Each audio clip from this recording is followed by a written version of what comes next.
merkuri ini ditetapkan sebagai bahan berbahaya dan beracun. Untuk itu kemudian pemerintah menetapkan aturannya di dalam Peraturan Presiden Nomor 21 Tahun 2019. Jadi bukan cuma merkuri di pertambangan emas skala kecil, tetapi juga di dalam Peraturan Presiden tersebut diatur pula penggunaan merkuri yang ada di sektor manufaktur, di sektor kesehatan, dan juga energi. Ibu, apakah benar berdasarkan laporan yang pernah Ibu terima atau Ibu telah selama ini, apakah benar kegiatan pertambangan skala kecil di Indonesia ini semuanya menggunakan merkuri, Bu?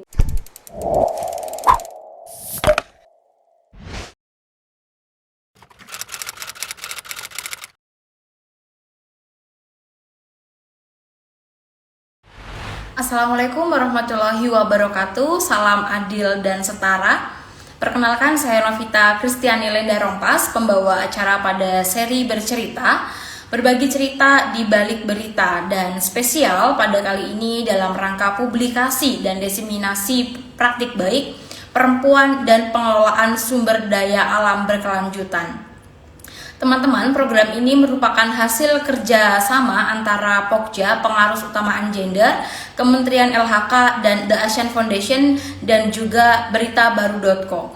Acara ini bertujuan untuk memperluas dampak positif dan praktik baik keterlibatan perempuan dalam pengelolaan sumber daya alam berkelanjutan dan membangun kesadaran publik yang lebih luas lagi. Dan tema yang akan kita ulas pada seri bercerita kali ini adalah mengenai dampak merkuri terhadap perempuan dan juga kelompok rentan serta upaya untuk menghentikannya. Menurut United Nations Environment Program, UNEP, pertambangan emas skala kecil dilakukan oleh penambang individu atau usaha kecil dengan investasi modal dan produksi yang terbatas secara manual dan hasilnya kurang dari 300 ton per hari.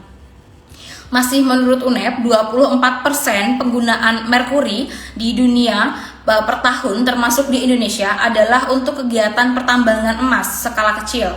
Pelaku tambang emas skala kecil ini lebih memilih menggunakan merkuri karena dinilai lebih mudah dan efektif untuk meningkatkan dan memisahkan partikel emas dan mineral lainnya. Berdasarkan konvensi Minamata di Jepang pada tahun 2013, seluruh negara bersepakat untuk mengurangi bahkan menghindari penggunaan merkuri, terutama pada kegiatan pertambangan emas skala kecil, karena sifatnya yang berbahaya dan merupakan kontaminan yang bersifat transboundary bagi perempuan itu sendiri, terutama bagi perempuan hamil, dan paparannya yang tinggi terhadap merkuri dapat menyebabkan janin yang dikandung ini justru bisa terlahir cacat. Selain itu, bahaya lainnya, merkuri ini juga berisiko mengganggu organ tubuh seperti otak, jantung, ginjal, paru-paru, dan sistem kekebalan tubuh.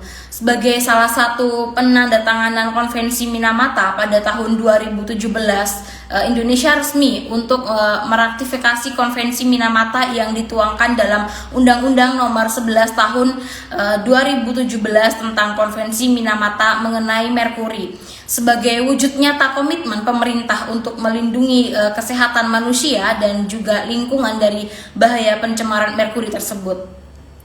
Lalu bagaimana status penggunaan merkuri di Indonesia ini untuk kegiatan pertambangan emas skala kecil?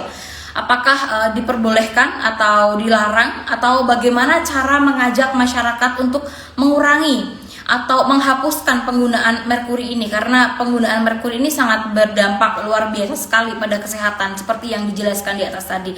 Kemudian apa sih dampak buruk terhadap merkuri bagi kelompok rentan dan juga kaum miskin, perempuan khususnya, dan anak-anak di masa depan? Nah, untuk mengulas hal-hal seperti ini, untuk mengulas hal yang penting ini, kita akan mengulas tema penghapusan merkuri dari kegiatan pertambangan emas skala kecil tersebut. Kita akan mengundang ahlinya, yaitu Ibu Insinyur Insiani, MSc, pengendali dampak lingkungan pedal ahli utama Kementerian Lingkungan Hidup dan Kehutanan. Selamat pagi, Ibu Yun. Selamat pagi, Assalamualaikum warahmatullahi wabarakatuh. Waalaikumsalam. Terima kasih Ibu sudah bergabung di beritabaru.co dan terima kasih telah meluangkan waktunya untuk berbagi cerita bersama teman-teman. Tentunya Ya, pembahasan ini Mbak. sangat Ibu, untuk pertama-tama kami ingin mengetahui apakah merkuri ini ditetapkan sebagai limbah biasa atau masuk kategori bahan berbahaya dan beracun atau seperti apa? Dan bagaimana diatur dalam regulasi apa penetapan tersebut, Ibu? Baik, terima kasih. Menyapa teman-teman dulu, semoga juga sehat. Eh, Betul, seperti yang tadi sudah disampaikan bahwa merkuri ini ditetapkan sebagai bahan berbahaya dan beracun. Untuk itu kemudian pemerintah menetapkan aturannya di dalam Peraturan Presiden Nomor 21 Tahun 2019. Jadi bukan cuma merkuri di pertambangan emas skala kecil, tetapi juga di dalam peraturan presiden tersebut diatur pula penggunaan merkuri yang ada di sektor manufaktur, di sektor kesehatan, dan juga energi. Baik. Ibu, apakah benar berdasarkan laporan yang pernah Ibu terima atau Ibu telah selama ini, apakah benar kegiatan pertambangan skala kecil di Indonesia ini semuanya menggunakan merkuri, Bu?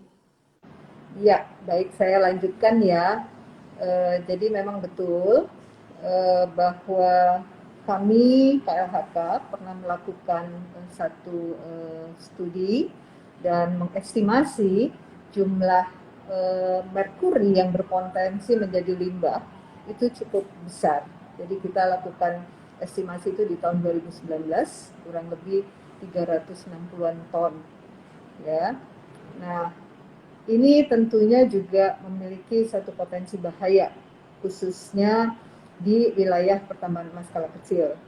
Karena kita tahu di sana itu juga melibatkan perempuan dan anak, sehingga akan berdampak kepada kesehatan reproduksi wanita dan juga kondisi janin yang ada di dalam kandungan ibu yang sedang hamil, dan juga gangguan pernapasan dan gangguan kulit itu kerap kali kita temukan di wilayah pertambangan emas skala kecil yang menggunakan merkuri.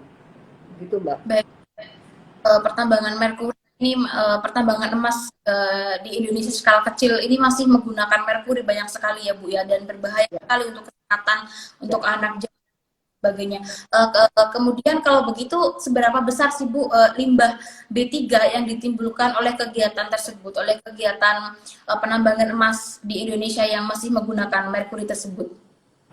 Ya, jadi kalau seberapa besar tadi berdasarkan hasil studi yang sudah dilakukan di tahun 2019, kurang lebih kita temukan ada 360 ton, Mbak, cukup besar, yang itu berpotensi untuk mencemari lingkungan, baik di air, sumber air, kemudian juga di lahan atau tanah, dan juga akan lepas ke udara.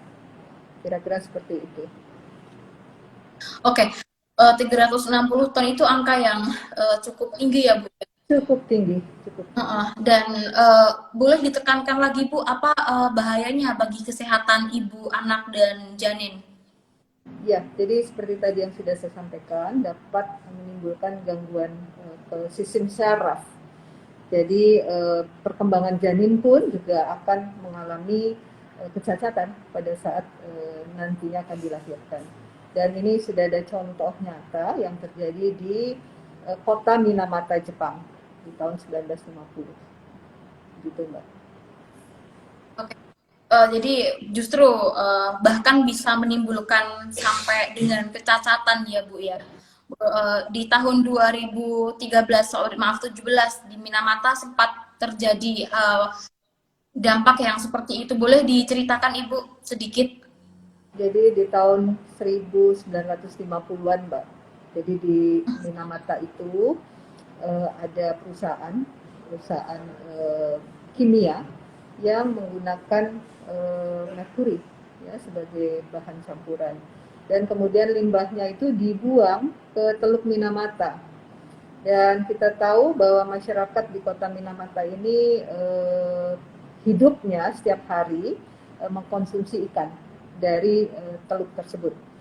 Nah, melalui rantai makanan, ikan yang dimakan oleh masyarakat akan masuk ke dalam tubuh dan itu akan memberikan dampak merkuri yang ada di dalam ikan yang kemudian akan mempengaruhi kesehatan masyarakat. Baik. Jadi hal ini juga sudah pernah terjadi dan harusnya bisa menjadi pembelajaran sama gitu ya Bu ya. Ya. Untuk aktivitas pertambangan emas skala kecil yang dilakukan di tengah-tengah pemukiman penduduk, akibatnya limbah merkuri ini mencemari sungai, di mana warga terutama perempuan masih menggunakan sungai sebagai sumber utama air atau bahan baku untuk kebutuhan rumah tangganya sehari-hari. Bahkan di kampung-kampung anak-anak juga masih sering mandi di sungai ya Bu ya, sama seperti yang tadi dijelaskan di contoh tadi. Kemudian mengenai hal ini, bagaimana sih Bu upaya pemerintah untuk mengendalikan kegiatan pertambangan emas skala kecil yang masih menggunakan merkuri tersebut, padahal kan hal itu berbahaya gitu. Nah ini agar tidak agar tidak membahayakan hidup warga dan juga lingkungan di sekitar. Boleh Ibu tanggapi? Ya, terima kasih Mbak. Jadi seperti yang sudah saya jelaskan di awal, bahwa pemerintah telah menerbitkan satu peraturan presiden sebagai amanat dari Undang-Undang Nomor 11 Tahun 2017 terkait dengan pengesahan Konvensi Minamata tentang merkuri. Ya, kemudian melalui peraturan presiden tersebut, tentunya pemerintah bersama dengan kementerian terkait melaksanakan berbagai kegiatan, termasuk diantaranya dengan Badan Riset Nasional, Badan Riset dan Inovasi Nasional (BRIN), dan pada saat ini sedang mengimplementasikan peluang global untuk pembangunan jangka panjang yang bertajuk manajemen penggunaan merkuri yang terintegrasi di pertambangan emas skala kecil di Indonesia yang kita sebut juga dengan Gold ISMIA Project. Dan kemudian proyek ini didukung oleh UNDP sehingga LHK bersama-sama dengan Badan Riset dan Inovasi Nasional melakukan kegiatan ini tentunya dengan tujuan untuk mengurangi ataupun menghilangkan lepasan merkuri dari sektor pertambangan emas skala kecil. Di sana upayanya. Oke, boleh sedikit diceritakan Ibu bagaimana efektivitas kegiatan-kegiatan upaya-upaya yang telah dilakukan selama ini? Ya, jadi kami bersama dengan tim project dan tentunya dengan kementerian terkait lainnya terus-menerus mengadakan bimbingan, kemudian juga mengadakan komunikasi dengan cara-cara kita memperkuat kelembagaan, ya, dan juga kerangka kerja ataupun kebijakan regulasi yang terkait dengan pertambangan emas skala kecil bebas merkuri. Itu satu. Lalu yang kedua juga mengupayakan peningkatan akses komunitas pertambangan untuk dapat membiayai dan memungkinkan pengadaan teknologi pengolahan emas tanpa merkuri. Ketiga, pemerintah juga mengupayakan peningkatan kapasitas dari komunitas penambang untuk jadi melalui penyediaan bantuan teknis. Jadi pemerintah memberikan bantuan teknis, kemudian transfer teknologi, dan juga dukungan formalisasi. Ya, kemudian yang terakhir bahwa pemerintah mengupayakan peningkatan kesadaran masyarakat akan bahaya merkuri dan juga menyebarluaskan praktek-praktek terbaik dan pembelajaran dari penghapusan merkuri di sektor pertambangan emas skala kecil. Luar biasa sekali, banyak sekali ya Bu ya kegiatan-kegiatan, proyek-proyek dan juga upaya-upaya yang dilakukan untuk menangani hal ini. Kemudian bagaimana kegiatan masyarakat dalam hal ini Bu? Lumayan efektif gitu ya, karena kami kemudian bekerja di beberapa provinsi dan kabupaten ya untuk kemudian mencoba mengajak masyarakat bahwa ini berbahaya bagi kesehatan dan ada alternatif sebetulnya untuk bisa menghindari penggunaan merkuri di dalam pengolahan emas skala kecil. Begitu, Mbak. Ibu, kegiatan pertambangan emas skala kecil ini biasanya kan melibatkan tenaga kerja dari unsur masyarakat miskin, perempuan, bahkan anak-anak. Mereka ini adalah kelompok yang rentan dari kegiatan emas dan dengan penggunaan merkuri ini. Menurut Ibu Yun sendiri, dengan masifnya penggunaan merkuri pada kegiatan pertambangan emas skala kecil sampai tadi disinggung sampai 10 ton ya Bu ya. Kemudian siapa sih Bu kelompok yang paling rentan terpapar dari bahaya emisi merkuri tersebut? Apakah pemilik modal atau justru pekerja miskin, kaum perempuan, anak-anak, atau siapa Bu? Karena ini kan sampai bukan kecatatan dan lain sebagainya. Ya, jadi yang jelas adalah kelompok pekerjanya, Pak, penambangnya sendiri. Dan kita tahu di dalam proses pengolahan emas skala kecil ini juga tidak kurang melibatkan perempuan dan anak, seperti yang tadi saya sampaikan, gitu ya. Di mana kelompok ini berada di dalam rantai nilai yang cukup bawah, yang kemudian tidak memiliki kesempatan untuk mendapatkan alih teknologi. Ya, jadi kita bisa bayangkan bahwa di situ ada perempuan-perempuan yang juga berpotensi untuk tadi menerima paparan dari aktivitas pertambangan emas skala kecil ini. Nah, baik. Ibu tadi setelah dijelaskan ya upaya-upaya yang dilakukan pemerintah untuk menangani hal ini, banyak sekali kegiatan-kegiatan proyek-proyek yang dilakukan. Tetapi boleh ditekankan sekali lagi untuk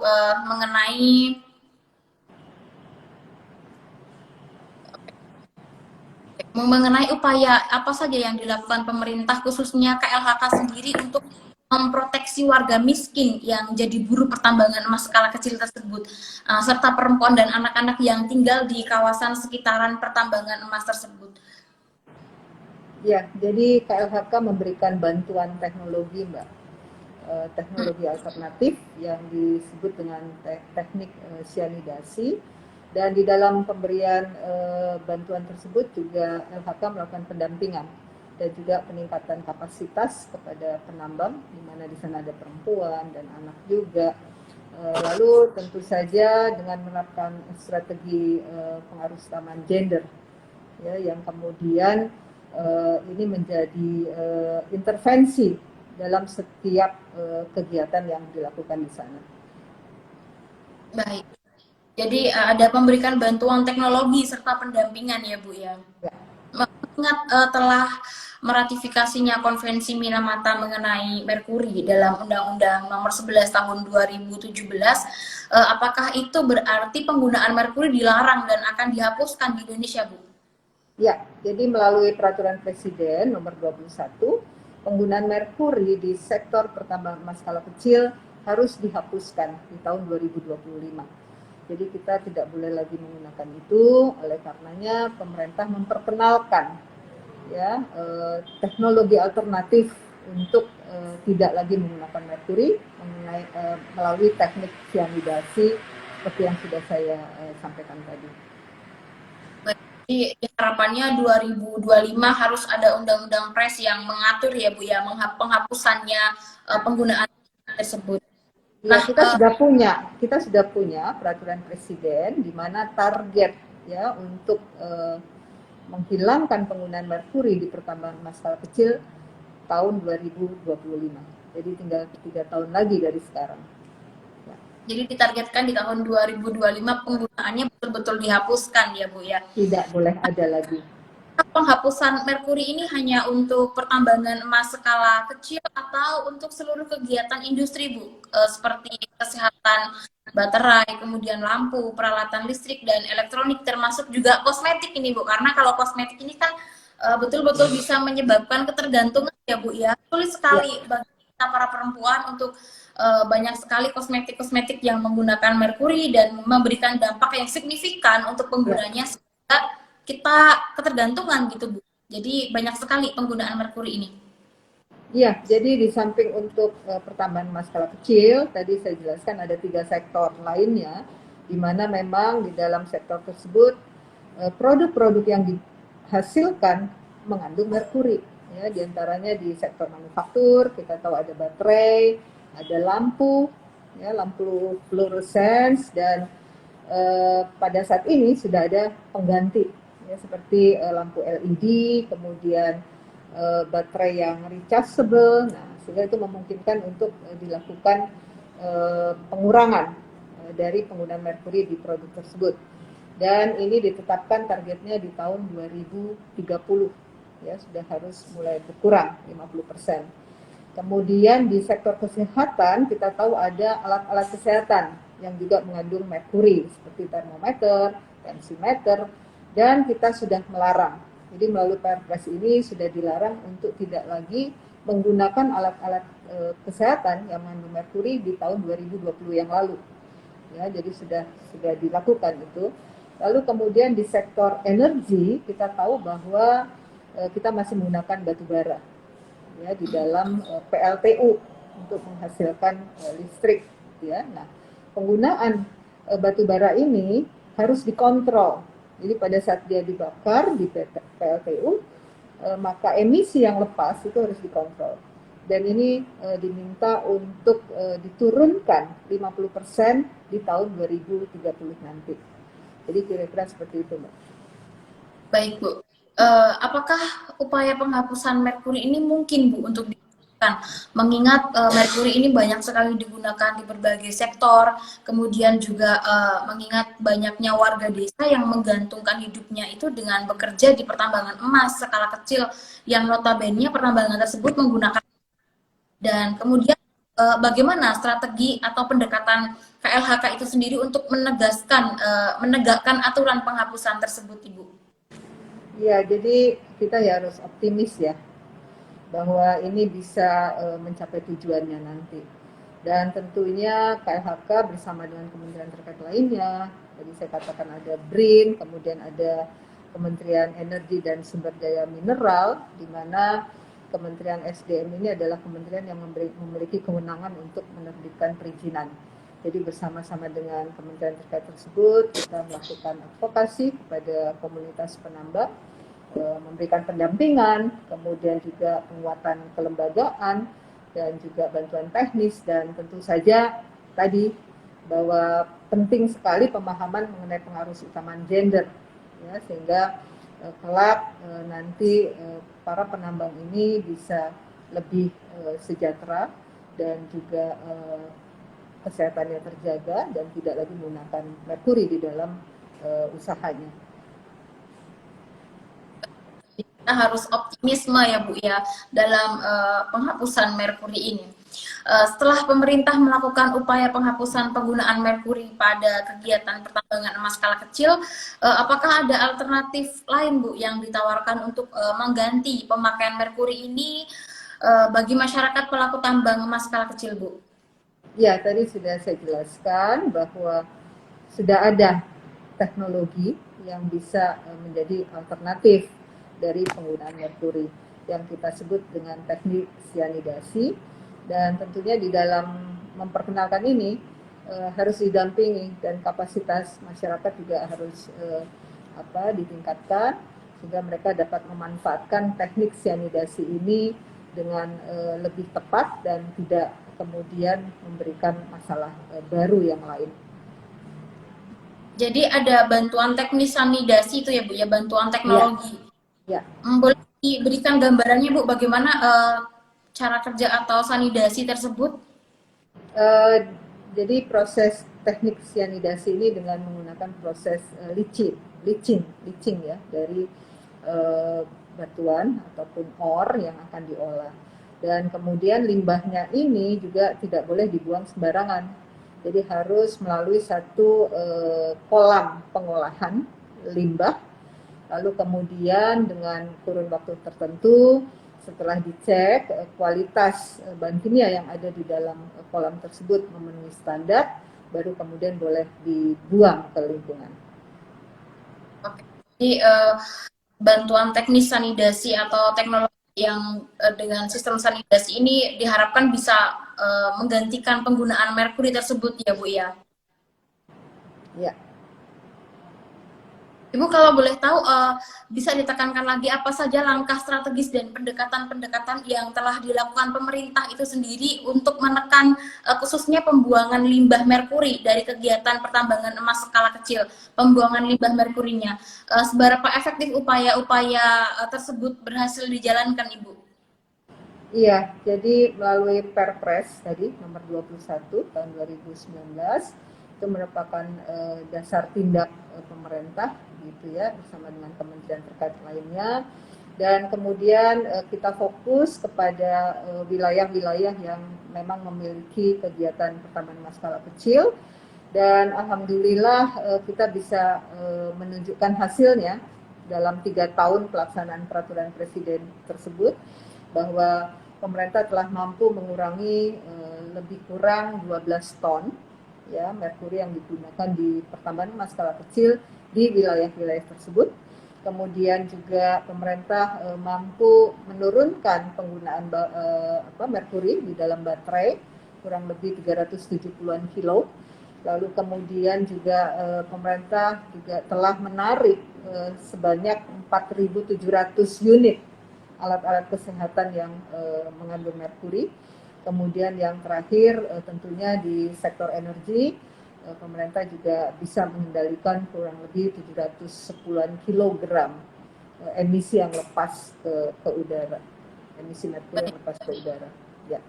Jadi diharapkan penurunan-penurunan ini terus terjadi ya Bu ya, sampai pada Ya. akhirnya kita Ya. betul gunakan merkuri lagi, dan ditargetkan di 25 2020 Ya. bisa dihapuskan oleh berbagai sektor. Ibu, mengenai penggunaan merkuri sendiri juga erat kaitannya dengan praktik pertambangan tanpa izin atau PATI. Menurut pengamatan Ibu sendiri, bagaimana Bu pola sinergi yang dibangun oleh pemerintah pusat dan juga pemerintah daerah tentunya untuk mengatasi kegiatan PATI ini yang menggunakan merkuri tersebut, Bu? Iya. Jadi memang potensi untuk lingkungan tercemar dari merkuri itu yang terbesar adalah di sektor pertambangan emas skala kecil. Nah, untuk itu kemudian pemerintah melalui peraturan yang ada bekerja secara bersinergi. Jadi pemerintah pusat memiliki tanggung jawab untuk melakukan koordinasi dan kemudian memberikan pendampingan kepada pemerintah provinsi agar pemerintah provinsi juga memiliki rencana aksi daerah terkait dengan pengurangan dan penghapusan merkuri. Demikian juga halnya pemerintah provinsi memiliki kewajiban untuk melakukan pendampingan kepada pemerintah kabupaten agar supaya pemerintah kabupaten memiliki rencana aksi daerah. Jadi kami bergandeng tangan, bersinergi untuk kemudian bersama-sama mengawal peraturan yang sudah ditetapkan oleh Presiden, dan kemudian diharapkan ini bisa secara efektif mengurangi ataupun menghilangkan penggunaan merkuri di sektor pertambangan emas skala kecil khususnya. Demikian, Mbak. Bagaimana Bu pola sinergi yang seperti apa yang dibangun oleh pemerintah pusat dan juga pemerintah daerah untuk mengatasi kegiatan PATI? Iya, jadi di dalam peraturan presiden diwajibkan pemerintah pusat mendampingi pemerintah provinsi menyusun rencana aksi daerah. Ya, jadi ada rencana aksi nasional yang kemudian itu juga menjadi referensi bagi provinsi maupun kabupaten agar provinsi maupun kabupaten, gubernur, bupati juga memiliki rencana aksi daerah. Dan kemudian ini menjadi rencana kerja tahunan yang kemudian dievaluasi setiap secara berkala dan lalu dilaporkan hasilnya, dan menteri akan melaporkan ini semua kepada presiden. Baik, Ibu, menurut Ibu apa saja kendala atau tantangan yang dihadapi pemerintah untuk menerapkan secara tegas kebijakan penghapusan penggunaan merkuri ini secara keseluruhan di Indonesia? Karena tentu ini bukan menjadi hal yang mudah ya Bu ya, dan sama-sama dari berbagai stakeholder dan lain sebagainya. Tentu banyak kendala dan tantangannya. Boleh berbagi bersama kami Ibu apa saja kendala dan tantangan yang dihadapi pemerintah untuk menerapkan secara tegas kebijakan penghapusan penggunaan merkuri secara keseluruhan di Indonesia? Iya, jadi hambatan pasti ada, Mbak. karena kita merubah kebiasaan penambang gitu ya, dari menggunakan merkuri untuk tidak lagi menggunakan merkuri. Itu satu, sehingga tentunya ini butuh waktu dan butuh pendampingan terus-menerus dari pemerintah secara berjenjang ya, provinsi dan kabupaten. Nah, kemudian juga kita tahu bahwa dampak dari merkuri ini kan tidak bisa sehari dua hari dirasakan. Jadi mereka sudah terbiasa menggunakan, sehingga kalau diperkenalkan dengan alternatif ya butuh waktu. Lalu dampaknya juga tidak instan. Nah, ini yang menjadi persoalan, bahwa 10-15 tahun kemudian baru mereka merasakan gitu ya, efek dari penggunaan merkuri pada kesehatan. Jadi memang kita harus terus-menerus menyuarakan ini dan juga memberikan pemahaman kepada masyarakat akan bahaya merkuri. Demikian, Mbak. Jadi butuh waktu dan pendampingan ya Bu ya, karena memang Ya. dari merkuri ini tidak bisa dirasakan secara langsung. Jadi dampaknya baru terasa beberapa saat, ketika bahkan tahunan, ketika kita sudah menggunakannya bertahun-tahun. Tentu ini bukan hal yang mudah. Kesulitan yang dialami apa saja Bu dalam menerapkan hal ini Bu, dalam menerapkan kebijakan ini untuk bisa penghapusan merkuri ini secara keseluruhan di Indonesia Bu? Ya, jadi kita akhirnya melakukan pendekatan dengan memberikan contoh, ya, beberapa pilot project termasuk juga terkait dengan pengaruh utamaan gender. Nah, dengan demikian mereka akan terlibat di sana dan akan juga merasakan gitu ya bagaimana manfaat dari percontohan yang sudah didukung oleh pemerintah. Boleh Ibu dijelaskan percontohan yang seperti apa Ibu yang telah dilakukan? Ya, jadi katakan kita memberikan bantuan teknologi, ya ada di 8 provinsi, 8 kabupaten. Di sana kemudian mereka akan melihat gitu ya, begini loh caranya mengolah emas tanpa merkuri dengan teknik cyanidasi. Dan secara rutin kami melakukan kunjungan, pendampingan, dan evaluasi. Dan kemudian berdiskusi dengan mereka, sehingga akhirnya mereka paham ya, dan mau melakukan perubahan. Kira-kira seperti itu, Mbak. Baik, jadi pendampingan, bantuan teknologi, edukasi, dan pemahaman ini terus dilakukan ya Bu ya. Iya. Baik Ibu, sampailah kita di akhir sesi pada kali ini. Tetapi sebelum memasuki di akhir sesi, kami mohon kesediaan Ibu Yun untuk memberikan pernyataan atau penutupan closing statement, sekaligus sebagai pesan kepada teman-teman yang menonton seri bercerita pada kali ini, pada hari ini, agar bisa lebih respect lagi terhadap penggunaan merkuri dan lain sebagainya. Monggo Ibu, kami persilakan. Ya, terima kasih. Jadi untuk rekan-rekan pendengar yang mengikuti kegiatan bercerita ini, saya tentu saja memiliki harapan bahwa inisiatif yang telah diupayakan oleh pemerintah kepada masyarakat penambang emas skala kecil mulai bisa tersadarkan akan penggunaan bahaya merkuri.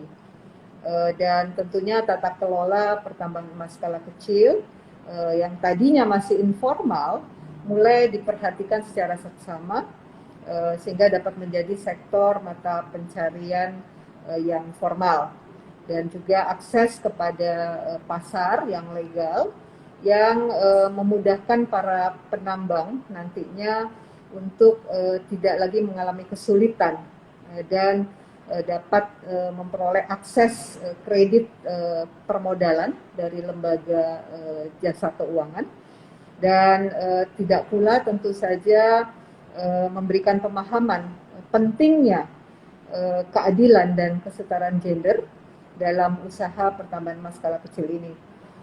Masyarakat penambang akan semakin sejahtera tentu saja, dan juga kesehatan semakin bisa dijaga dan bisa menghindari penggunaan merkuri di dalam usaha pengolahan emas skala kecil.